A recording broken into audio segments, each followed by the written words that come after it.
Hi grade 2, 3s and 4s, welcome to Maths. Today we are learning to draw 2D shapes and label their features or their properties. And to be successful we'll be able to draw some 2D shapes on or off the computer and label these 2D shapes with their properties or their features, which were their vertices or corners and their edges.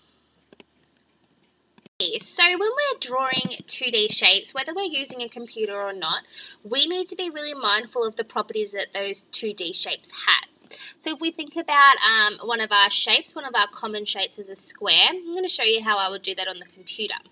So I'm going to choose that option and I'm going to click and drag my mouse to begin creating this shape.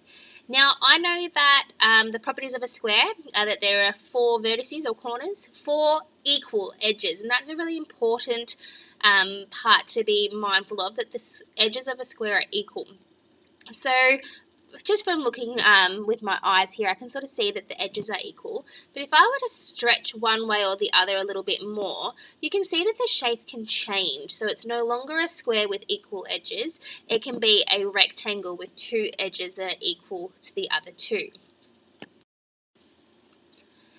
A piece of equipment that you might find really helpful for you when you're drawing some 2D shapes today would be a ruler. That will enable you to measure the edges, the length of your edges, to ensure that they're the right lengths and that you do have either equal lengths for a square, or if you're creating a rectangle, that the 2 ends and the 2 sides are also equal. So I highly recommend you use a ruler today. And remember, when we line up our ruler, we need to make sure that the 0 is at the start. So there's often a little bit of extra space, as you can see on this ruler, before the 0, but we need to line up the 0 with our shape and measure from there. When you are drawing your shapes today, you need to label them with the name of the 2D shape and also the properties. So this square has 4 vertices, our 4 corners, and it also has 4 equal edges.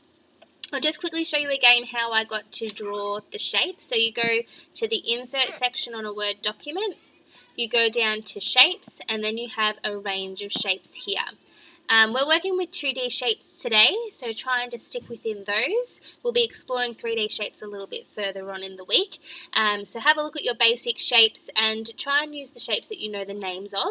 If you don't, you might need to do a bit of research of what certain shapes are called. Alrighty guys, you can do your task either on a piece of paper and hand draw it, or you can have a go on the computer creating an image today. Make sure you check through those instructions before you get started, but most of all, have fun.